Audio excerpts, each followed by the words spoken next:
Good Wednesday morning, Liberty AG. It's great to see you today. We're back today with another daily dose of morning encouragement. And this morning, I want to encourage you to make the decision. That's what I want to encourage you with today. As we take a look at the scripture this morning, we're looking at James chapter 1, verses 5 through 8. Here's what he says. If any of you lacks wisdom, let him ask God, who gives generously to all without reproach, and it will be given him. But let him ask in faith with no doubting. For the one who doubts is like a wave of the sea that is driven and tossed by the wind. For that person must not suppose that he will receive anything from the Lord, for he is a double-minded man, unstable in all his ways. So I want to talk about this idea of being double-minded. Did you know that there's nothing more frustrating to me sometimes than deciding what to eat for dinner? Have you ever had that conversation with your spouse where you say, what would you like for dinner? They say, I don't know. What would you like for dinner? I don't know. What would you like for dinner? And you kind of go back and forth and back and forth. And sometimes eventually you get to the point where you're like, listen, just pick one. This is kind of what James is talking about. He's saying, listen, a double-minded man or woman is unstable in everything that they do. They'll waffle back and forth, to and fro. They'll be pushed by the waves of the sea and tossed by the wind. And so ultimately what we've got to do is we've got to make the decision to trust God or not. Because listen, let's be honest. We either trust him with all or we don't trust him at all. And that's really what it boils down to. And I want to talk to you about that for a few minutes today, because we either learn to trust God with all or we're really not trusting God at all.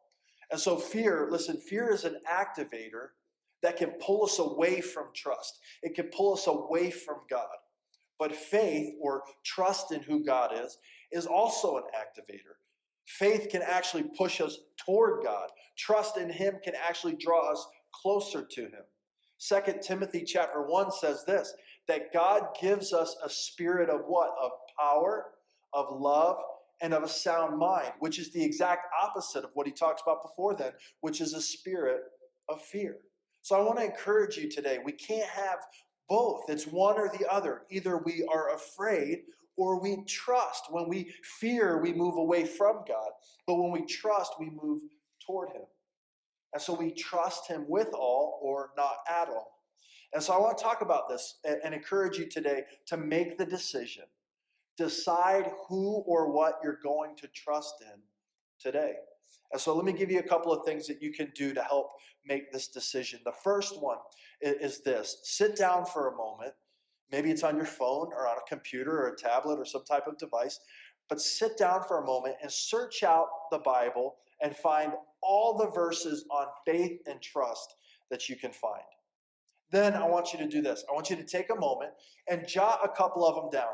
Through the list, pick a few of your favorites, a few that stand out to you or that maybe God brings off the page, brings alive for you.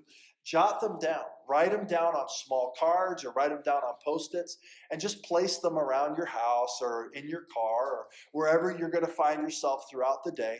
Put one of those note cards or one of those Post-its up with that verse written on it. And then thirdly, as you go throughout your day and you see those, read them. I would even say read them out loud. Maybe it'll feel a little silly at first, but if you're home by yourself, who cares, right? Just read them out loud. Take a look at them, see what they say. Remind yourself of who God is and that he is trustworthy and faithful. Because here's the thing, as we remind ourselves that God is trustworthy and faithful, and we remind ourselves of what the truth of the scripture tells us, we will begin to make the decision to trust God and not be fearful. And so as we make the decision to trust, we'll move closer to God, closer to where he is, and fear will drift away. And ultimately, that's what we want. When James says a double-minded man is unstable in all his ways, that's what he means. Don't be double-minded. Decide today that you're going to trust over fear. Make the decision to believe God, not fear. And then pray this prayer. Lord, help me keep my thoughts on your trustworthiness and on your faithfulness. Would you do that today? Just take a few minutes, jot down some verses, Place them in places where you'll see them, and then pray, God, remind me and help me to focus on your trustworthiness and on your faithfulness. And watch and see if God doesn't move you closer to trusting Him and pull you away from fear. It's an amazing thing. God's a good God, and He'll do it. Thanks so much for joining us today. I hope this blesses you, and we'll see you again tomorrow morning for another daily dose of morning encouragement.